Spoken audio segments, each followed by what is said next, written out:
Muy buenas tardes a todos los que nos acompañan en la tarde de hoy. En esta oportunidad, el doctor John Mahoney nos presentará la conferencia Long Lasting Flexible Pavements, pavimentos flexibles de larga duración. Antes de cederle la palabra al expositor, me permito señalarle unas breves líneas sobre su formación académica y vida profesional. El profesor John Mahoney es profesor de la Facultad de Ingeniería Civil de la Universidad de Washington en Seattle, Estados Unidos, en la cual es director del programa de transporte y construcción. Se especializa en las áreas de materiales de construcción, pavimentos, diseños de aeropuertos y aplicaciones estadísticas orientadas a la construcción. Es graduado de la Universidad de Texas A&M, donde obtuvo títulos de licenciaturas, maestría y doctorados. Ejerció como ingeniero de pavimentos en las Fuerzas Aéreas de los Estados Unidos en calidad de oficial. Participa activamente en diversos comités del Transportation Research Board, del cual ha presidido 2 de estos comités. Ha sido expositor en diferentes países del continente americano, tales como Nicaragua, Costa Rica, Brasil y Panamá. Ha acumulado más de 50 años de experiencia en temas relacionados a pavimentos y señala que aún tiene mucho que aprender. Es un gran admirador del Canal de Panamá y ha tenido la oportunidad de visitar nuestro país en diversas ocasiones, apoyando empresas contratistas en temas relacionados a pavimentos. Sin más por el momento, le damos la bienvenida al doctor John Mahoney. Hello, it is a pleasure to discuss pavement at this 2020 edition of the Panamanian Chamber of Construction Expo Habitat. What I've been asked to discuss is about long-lasting flexible pavements. And I'll do that through the use of a PowerPoint type of presentation. So what will we talk about? First, we'll define what long-lasting pavements are. I'll give some perspective on views from various countries, including the US and Europe, on long-lasting pavements. And then we'll talk, the latter part of this discussion will be about rehabilitated pavements. Okay. The overall goal is to examine what it takes to design and build a long-lasting highway pavements. To do this, I've separated this content into 2 parts. New pavements, which provide some evidence for long-lasting pavement structures, along with some examples, and rehabilitated pavement, which overviews a new online tool from AASHTO that aids in sort of scoping long-lasting pavements. I'll get into that in some detail a bit later. There's all kinds of definitions that you could use on what is a long-lasting flexible pavement. But generally, it's taken to be something, a pavement structure that's designed and built to last longer than 50 years without requiring major structural rehabilitation or reconstruction. This is very similar to the perpetual pavement definition that you may have been aware of. It's been an initiative that's been discussed pretty widely through the National Asphalt Pavement Association and other groups, certainly in the US. This is not a new concept in that long-lasting pavements have been around and discussed for some time.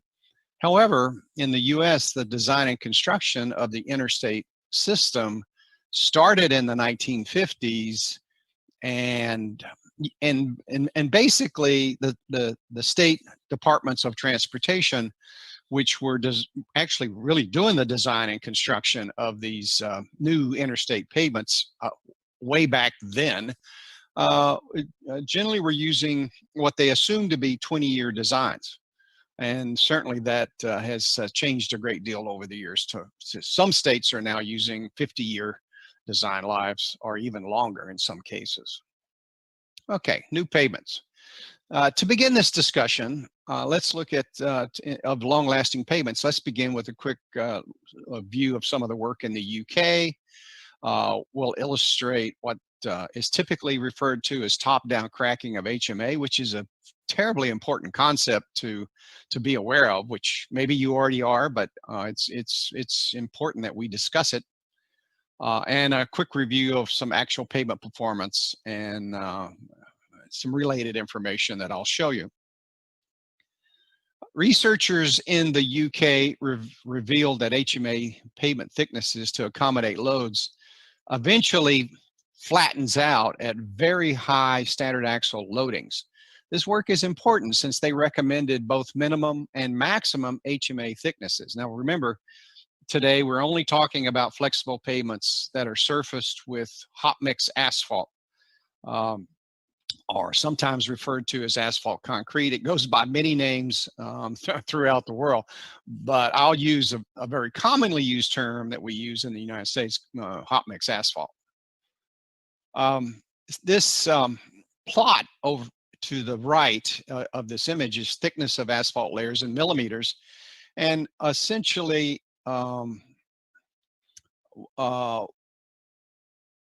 what they found is that let me click on these little bullets here.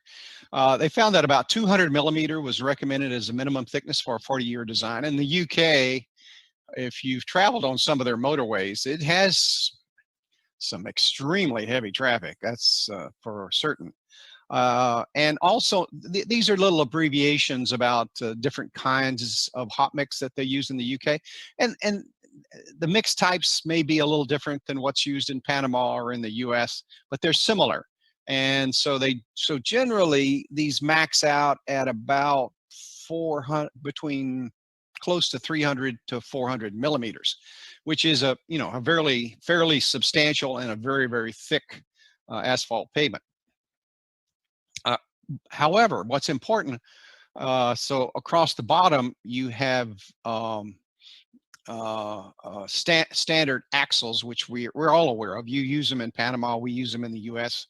They're used throughout the world, and sometimes they have slightly different definitions because the load may be a bit higher than what's commonly used for equivalent to single axle loads as we use it in the US. But still, it's a similar measure to attempt to estimate the damaging effect of both load and load cycles, largely due to trucks and buses and things that are fairly heavy. And this photograph with all these cars, as you probably know, cars really don't amount to anything when it comes to damaging these relatively high performing pavements. But look at this low traffic level. This is a fairly low traffic level, up to maybe 10 million equivalent axles. And what they're saying is, in this range here, the minimum is 200 millimeters of hot mix asphalt, or essentially hot mix asphalt. Now, high standard axles in Panama, even though I've had a pleasure of being in Panama a few times, and I certainly have seen some reasonably heavy traffic, but one day driving down the Panamanian highway, I took this picture and I thought, well, you might think that a lot of light duty vehicles probably don't carry much weight, and I would argue that, well, maybe that you might have a different view. This pickup truck, this Toyota, I'd say for 4 tires, was reasonably loaded. This is not the kind of load that would necessarily damage a thick hot mix asphalt pavement, however. But what it reminds me to say is that it's important to know that enforcement of loads is important for pavement performance, and from what I've seen worldwide, this does vary a great deal as to whether load, even though almost everybody's got load law or laws that say loads should not exceed a certain maximum, the question becomes, are they actually enforced or not? Top-down cracking. Well, let's move on to what some of the kinds of cracking that occurs in hot mix asphalt. It's been generally assumed that cracking that appears in hot mix asphalt starts at the bottom of the layers and progresses to the surface. And certainly that does occur, and that would be typical. Oftentimes, what we call fatigue cracking. We have all kinds of nicknames for it. Different countries, from alligator cracking to crocodile cracking, but fatigue cracking probably seems to fit reasonably well. What's been found is that a lot of what looks like fatigue cracking actually is top-down cracks that start at the pavement surface and generally progress downward, usually about to 50 millimeters. If it goes unmaintained or ignored, then those cracks might go deeper.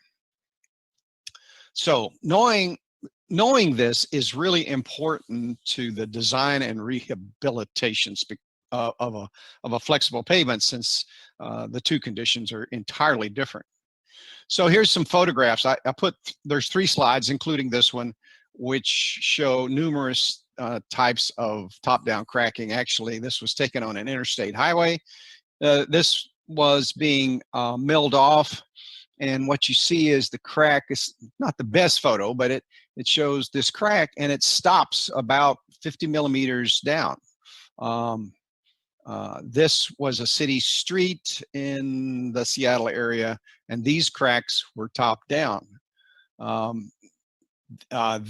This core was taken, and you can see the wearing course, the top layer. This is all hot mix asphalt, and it's about 6 inches thick, and you can see that crack goes down, and it actually stops right there. It stops at the interface between the lower bituminous layers, and you can see, I mean, we all know, I mean, flexible pavements tend to be built up over time often, so these are older layers, but it stops right here. So again, it would appear that it started at the top and worked its way down. And then, of course, as we move on, a project from David to Buchetti, which apparently, from what I have witnessed, is one of the best coffee growing regions on this planet. There was a series of cores taken, some of these not terribly thick, and once again, you notice that there's top-down cracking that has worked its way, started at the top and worked its way down. So what's the cause of this top-down cracking? So it's good to understand it, although I will admit to you that there's certainly different views by folks that study such things as to what the causes are, and I suspect it'll be studied for some time to come. But it appears, based on the best information I've put together, is that the cause of top-down cracking is mostly aging of the asphalt binder, which makes perfectly good sense, because you have a fairly thin bituminous coating on that aggregate in the wearing course, and of course it is going to harden and age with time. It's inevitable, and particularly in a particularly sunny climate such as Panama, that is certainly true. And I can assure you that what we now understand is that we've seen top-down cracking occur in all types of climates, from the cooler, cloudier climates like we have in the Pacific Northwest of the United States, where I live. It certainly happens here, and it certainly happens in the sunnier, hotter climates. Anyway, this plot is about viscosity, or how stiff the binder is, and the mean depth below the surface. So it stiffens tremendously in the upper 10 millimeters or so. And this aging, and this was some data from the UK again. It was published about almost 20 years ago, but I think it was a very well done study, and I thought it would be helpful to explain this process. It was a data from a number of hot mix asphalt overlays at a number of locations. The locations ranged in climates, and once again, the aging or the which is measured by this viscosity scale. So so there's several ideas on why top-down cracking occurs. Well, as I said just a minute ago, the most likely cause appears to be aging of the binder. There may be other factors. All kinds of things have been studied about tires and edge stresses and so forth, but aging seems to be the biggest culprit in this. Mainly it starts in the top lift of the HMA at the top of the pavement. The top-down cracking, based on some data that we looked at some years ago, typically started within 3 to 8 years after initial construction. Sometimes it didn't start for even a longer period of time. And so what do you do about it if this is happening? Well, the thing that we commonly do is we first mill off with a milling machine the depth of that top layer or less, whatever it takes to get rid of the cracks, and then replace it with HMA, or we seal the HMA surface, which seems to slow the aging and the cracking process. In some cases, we've tried things like chip seals, or we've done a little bit of that in Washington State, but some states like Montana has done this extensively and seems to extend the life of the HMA. So you chip, it seems illogical to chip seal HMA possibly, but it does seem to extend the life of that HMA surface in a potentially significant way. So the point is, if you allow this top-down cracking to occur, it's going to lead to distress. It may even cause debonding of the surface layer from the layers below, assuming the layers below are hot mix asphalt. And there's timely maintenance of the pavement surface has always been important, and it still is. Okay, additional evidence for long-lasting HMA. I'll show you this one. This is a bar graph of ages. So across the bottom is years, and excuse the non-metric term, but this is lane miles, 1 lane wide, 1 mile long. And what it shows is for HMA and PCC, this is just the ages out there. We have a system in this state that's what's called a pavement management system, which allows us to look at data like this. And one of the things that you see is it's not really saying that PCC can't last longer. What this says is that we have a lot of lane miles for Portland cement concrete that's 40 to 50 years old. Some are 50 to 60 years old or older. It doesn't say it can't last longer. What also is shown is that a lot these black colored bars are hot mix asphalt, and what shows is the overall structure can last a very long time. That's further evidence to support this view of long-lasting pavements. From Europe, they've looked at this. They had a definition when they were actively studying this some years ago. A long life pavement is a type of pavement where no significant deterioration will develop in the foundations or the road base layers, provided the correct surface maintenance is carried out. Conclusion: high design lives are reasonable. So they were looking at that time about how long design lives are. This sketch is a bit dated, so therefore these have probably changed a bit, and if anything, increased. And I can show this. This was some of the work, European Long Life Pavement Group.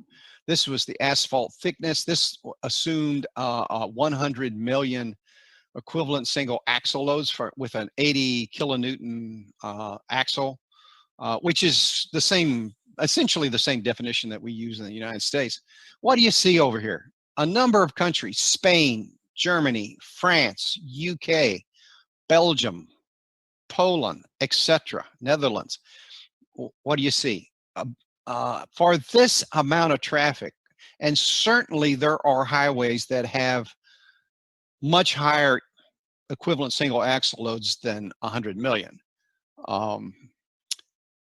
You're looking at about 300 millimeters and above. Some countries design for less. However, about 300 millimeters seems to be a fairly critical depth. Okay. And maybe the range you could say is 350 to 300. So does this European evidence suggest something like this, where you have total asphalt thickness on the vertical axis and millions of standard axles across the bottom? In this case, the standard axles are using a higher load. They're using 100 kilonewton axle load, not 80 kilonewtons. And so this plot would show that maybe does it level out at about 350, 400 at these very, very high end loads? At least that sort of suggests that. Washington State, where I live, we use a design catalog for scoping pavement structures for both flexible and rigid. I'll show you the flexible ones. It was originally based on the AASHTO 1993 version of their design guide. It's been revised to reflect both AASHTO 93, the mechanistic empirical design method that's been undergoing development and implementation in the United States, some national and international practices, and some research from a very, very great, a terrific group in the United States, which is, you may be aware of it, the National Center for Asphalt Technology, which is located at Auburn University in the state of Alabama. And they have done some really practical, helpful work that helps us gain some additional insight. Anyway, in our design philosophy in Washington State, we generally consider a minimum subgrade stiffness of about 70 megapascals. If the subgrades are less, we might use a subbase or a capping layer. And if they're higher, we might be able to reduce the pavement structure thickness a bit. But here's the basic design catalog for flexible pavement, and we use a reliability. So if we were using a much lower reliability, then these thicknesses would be less. But know this, we've been talking about some very high equivalent single axle loads. And once again, what we find is that we're in this range of 300 to 330 millimeters of HMA over various thicknesses of base course, which is unstabilized, by the way. This would be some type of a crushed stone, the base course.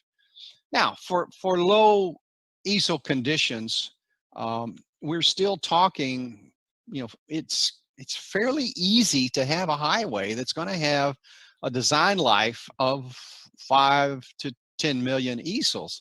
And in this design catalog used by the Washington State Department of Transportation, that would still suggest about 200 millimeters of HMA.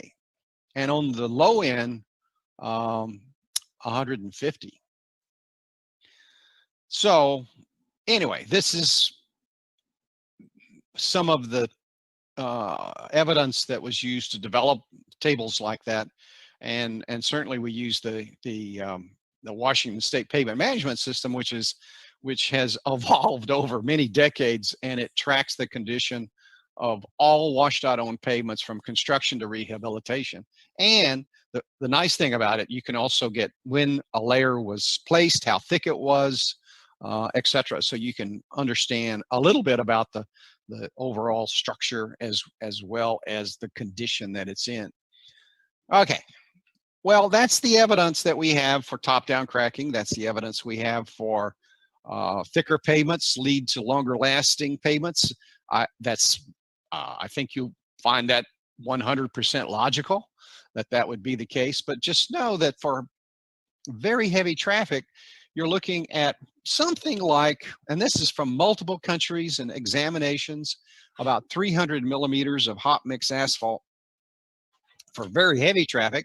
And of course, there could be less thickness for less traffic. But there's some evidence to suggest that you don't want to go too thin. Certainly somewhere between 200 millimeters to maybe 175 in that range is kind of a minimum, even if the traffic isn't terribly heavy. So let's talk about rehab pave. We'll talk about a scoping piece of software which is completely free. It's on the AASHTO website. I'll get to that in a minute. It provides guidelines for long life renewal of existing payments. It was built around a huge amount of data. We had an experiment in the United States we call the long-term payment performance experiment, which was really started back in the early 1990s. We had the advantage of having some of that information, and of course, we had the advantage of information from the United States and other countries that publish information about, how do you rehab existing payments. So the RE-PAVE helps you to select options based on the existing payment type, the distress that payment's showing, what types of distress and how much is there, the subgrade support, and what kind of future traffic you need. Now, what's different about this? RE-PAVE is about rehabilitating an existing payment. It is not about reconstructing that payment. It assumes that you're going to keep the existing payment in place. You may do something to it, and then you're going to put something on top of it that's going to give it a long life. That was the mission of that particular study. It was a national study. And how to get access to RE-PAVE? Just go to the AASHTO website under Tools, and the Payment ME page. That is AASHTO's efforts that have been put together over a number of years over an advanced payment design technique that it sells to organizations that wish to use it. And this tool RE-PAVE is available for free. So it's unlike the Payment ME design method.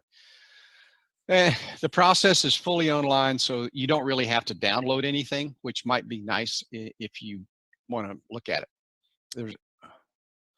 So when you open up the page, you can click on resources. I'll show you that in a minute. This is the opening screen. If you want to get started, you launch it. You gotta create a login, but that's nothing new. I mean, that's kind of true for most anything we use these days. So in the resources, we wrote a bunch of documents, like how to assess a project, for distress. We talk about cracking, deflection measurements, all those kinds of things that can be used to assess an existing payment. We talk about some of the best practices for flexible payments, for rigid payments. We have written guide specifications that folks could possibly consider using parts of.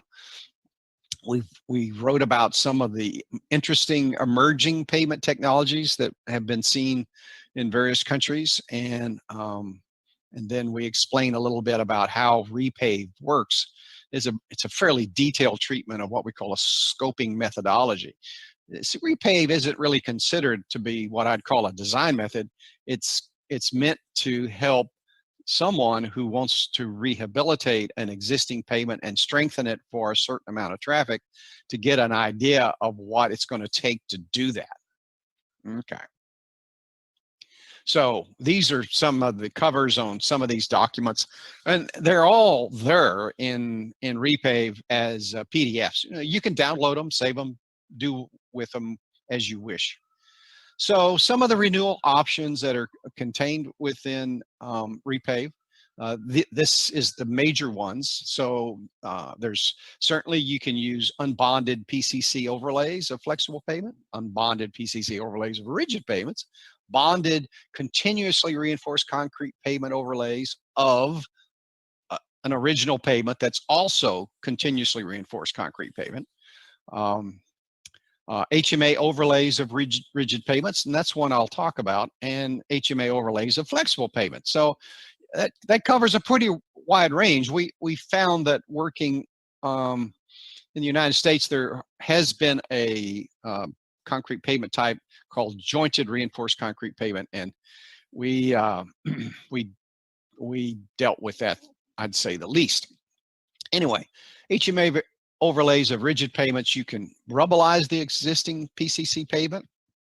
Probably, maybe you've done that some in Panama. I suspect you have. You can do a crack and seating of jointed concrete pavement. I'll show you an illustration of that. And you can do, you have to do what we call saw, crack, and seat of jointed reinforced concrete pavement. I'm not sure that you have that pavement type in Panama. So I don't know that you do. So we're going to skip that. Okay. So when you jump into a RE-PAVE, it's pretty user friendly. Unfortunately, of course, naturally, it's all in English, and unless AASHTO's changed it lately, the last time I checked, it's strictly in what we call U.S. customary units, not metric. I know in Panama you've dealt with both in the past. I'm quite certain that you greatly prefer, logically so, to use metric only, but it's in U.S. customary units. So that's, you'll just have to, if you want to use it, you just have to deal with those. The examples of long life renewals, this is a concrete pavement in Washington State that the overlay life as of currently is about just shy of 50 years, and it's still performing well. And it was a 225 millimeter concrete overlay over an existing concrete pavement on what we call Interstate 90, which is one of our major east-west interstate routes in the United States. It starts in Seattle and ends in Boston. And the performance of this concrete over old concrete has been truly remarkable, I must say. And then we've seen things like this is a stone mastic asphalt type of overlay over part of I-90. And this is a wearing course. It's I'd say getting a wearing course to last 20 years or so and perform well is a little challenging for us. And this particular type of hot mix has performed extremely well. All right. We'll quickly go through an example of RE-PAVE. You may not find this terribly interesting if you have no need or intention of using it, but I'll quickly just show you the screens that are involved and how straightforward it is to try to get a handle on what such software might produce for you if you're so inclined to want to use it. Anyway, so I picked a hypothetical older concrete pavement near David, and I'm going to assume that it has lots of traffic. I'll assume it's about 200 millimeters thick and it's in poor condition. Not picking on David, I'm just saying, you need to make some assumptions here. So this is the project information, and we'll go through these steps. Okay. The existing section, you put in, something about the lanes, you put in thicknesses of the existing layers. This, you need to do this. It draws up the software automatically draws up a cross section of this existing pavement. And in this case, the assumption is it's about 200 millimeters of concrete, as I said earlier, on about 150 millimeters of crushed stone base. We need to know something about the subgrade. I assumed it has a CBR of, not great, about 7 or so. And I used a design period of 50 years.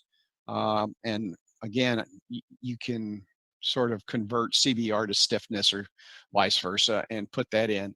And I put in some assumptions about traffic.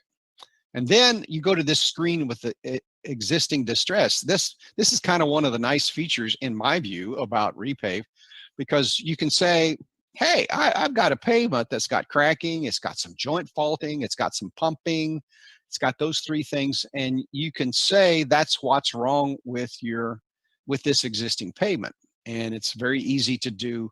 You have some screens that basically guide you through this. Fairly easy to do. And then finally, you get to the renewal options, and you say, I want a renewal option that's flexible pavement, which generally means hot mix asphalt, or rigid pavement or concrete pavement. And of course, you can run either one if you want by just changing the input. So I picked flexible, and I had two choices. It gave me two choices down here. It said crack and seat existing rigid pavement and overlay with thick HMA. Okay. Or it says you can rubbleize the existing PCC pavement and overlay with HMA. Well, I'd really rather not rubbleize it because you're destroying much of the remaining stiffness of the concrete pavement. So I want to use a crack and seat process. And you have to assume something about the stiffness of that system once you've cracked it. Okay. So then you get to a summary, and it basically says you need 210 millimeters of a hot mix asphalt overlay over the existing crack and seat pavement. So that's the existing, and here's the new. Yes, that's a very thick overlay. Absolutely. But once again, the thinking is if you're going to have a long life, it has to be thick. Thin won't get it done. Also, I'll quickly show you a crack and seat overlay. So we used RE-PAVE. We kind of scoped a crack and seat overlay using RE-PAVE. And now I'll show you a job that was built here in Washington State. Okay, so where do you apply? It's crack and seat overlay. That is, it seems to be fairly suitable for plain unreinforced concrete pavements. This has been done in Washington State, or at least some of the early jobs go back decades.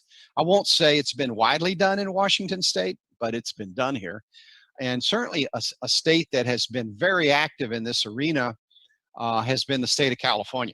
And again, back in the 1980s or so, they started doing crack and seat overlays. Generally, they were using fairly thin overlays, like let's say 100 millimeters thick, or maybe a bit more, sometimes 150.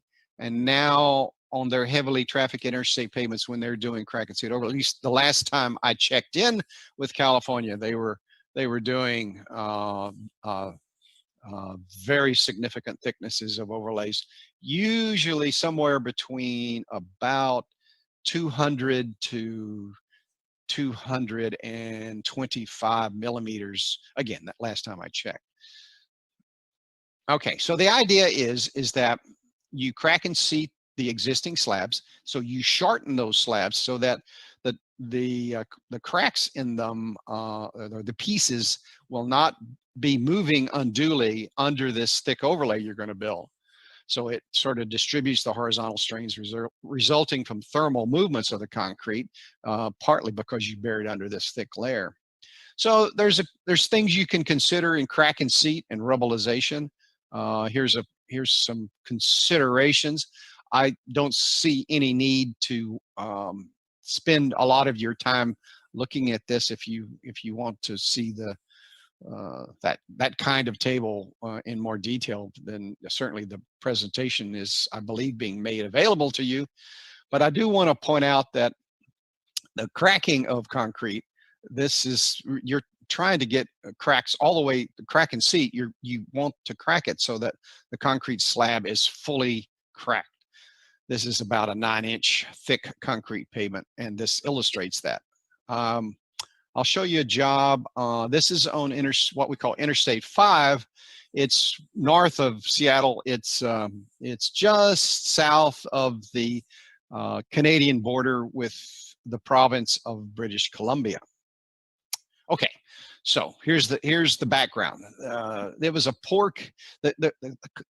the Portland cement concrete pavement was in poor condition. It had already had a fairly long life of supporting interstate traffic. and there's a large amount of truck traffic that use this particular route. And it had a HMA overlay placed on it about 18 years before this project was built. And so the idea was remove the old overlay. It was cracked in various manners, and follow that by crack and seat the old jointed concrete pavement and place 210 millimeters of an HMA overlay on it. So for our cost, if you inflate to today's like US dollar, that would be about $420,000 per lane kilometer. And a lot of the work was done at night because, well, we do a lot of paving work at night in places like, particularly on the interstate highways, just due to dealing with heavy traffic conditions. Okay, this is a little looking at this pavement from above, and I'll get a little closer so you can see this is the old 18-year-old hot mix asphalt overlay, and you see a lot of cracking, fatigue-like cracking, and of course there were movements of the transverse joints. You can see the spacing of the transverse joints and the longitudinal joint in the old concrete pavement. That's something that we've all seen before. It's nothing new, but so the idea was, let's leave that concrete in place, but we're going to have to do something to it first. So we milled off the roughly 100 millimeter old overlay, removed it completely, and this is kind of the original concrete surface after the milling. And what reason I took this picture, this is a transverse joint, and the faulting when this road was overlaid, or this pavement was overlaid, it was about 12 to 13 millimeters, which makes for an extremely nasty ride for anyone driving a truck. It's bad enough in a light duty vehicle like an automobile, but in a truck it's awful. And again, this is a different view of, again, where they had stopped at a particular night. All these photos are taken at night for the most part. And again, this is essentially the original concrete surface from 1966, and we're going to put a 225 millimeter overlay on it eventually. Okay, so the idea is you take an existing slab and you break it roughly, if this is the direction of traffic, you crack it down the middle and the third points, and so at a minimum, to reduce the size of the slab pieces that could change dimensionally. So we used or at least the contractor on this job used an Antigo breaker. This was called a California shoe, since this particular breaker had been used on a number of California projects. And it's roughly the width of not quite the full width of about a 4-meter lane. Also, after you get through cracking, it was raining naturally at the time. This was the construction was in the month of July, which is normally a very dry month here in the Northwest, but not on this night, and it was raining, so you wonder what all those specs are. Anyway, we had this was a fairly old, large 4-tired roller, and it met the specification for a 35-ton roller and X number of passes. So after you crack the concrete, you roll it to seat it. Okay, so that's the back end of the roller this roller's been around a while, given the types of tires on it. But it works. That's all that mattered. So what happened is the Antigo had been breaking the slabs, and you can see where that weight and that breaker bar impacts the pavement because it chips the concrete. So this distance to this distance is 4.6 meters. And so once again, they were breaking roughly at the third points. It varies a bit. And of course, so this slab, about 4 meters wide and 4.6 meters long. Once again, you're trying to break it into about, well, what do you got? 1, 2, 3, 4, and then over here, 5, 6, 7, 8 pieces. Now, this was a surface after it had been broken, and you could see some of the cracks in it. And again, so here's a contraction joint, and here's a contraction joint. And what I want to convey is the breaking does not occur in nice square pieces. No, that's not necessarily the way it works. So, and you could get a lot of hairline cracks going off on diagonals and so forth. But remember, the overall goal was very basic, and that is to get cracks to go all the way through the concrete slab and to reduce the slab of the slab size so that it doesn't expand and contract much, if any. And then there was a requirement in the contract to core a large number of the cracks to make sure that the cracking went all the way through the slab. So here's a core hole. The core had been removed, and you can see this was just done maybe an hour, 30 minutes, an hour earlier, and the slab is fully cracked, which is exactly what you want to see if you're trying to do this crack and seat procedure. Okay. Then along comes, a typical paving machine. This was a Blaw-Knox paver. They had what we call a MOBA PAVE IR bar on here with infrared imaging. That was pretty popular when this was done, or it was, I shouldn't say popular, it was sort of considered an experimental feature because we found that infrared imaging of hot mix can help us better understand placement temperatures, which I won't bore you with all that. That's a separate discussion in its own right. But this particular device would let you look at, what's the temperature of the pavement. Remember, a lot of our paving, and certainly on this project, was done at night, and even evening temperatures in July can be somewhat cool in the Pacific Northwest. And on this particular night, not only were they a bit cool, but it was also a light rain. The mix was picked up from Windrose with a Aztec Rotec shuttle buggy, which remixes the hot mix to a relatively uniform temperature. This is the head of the machine picking up the windrow from that had been dumped from the dump truck, and the brown color was the color of the tack coat, which was struggling that night to break, or what we call break, just because of the dampness that was occurring. So these are some of the infrared images that were taken that night. When you see something like this, even though all of the hot mix in this case, by the way, I'm sorry, this is all in Fahrenheit. It was fairly uniform. And you can see here's a windrow that hasn't been picked up and a windrow that was just placed, and you can readily see the difference in surface temperatures.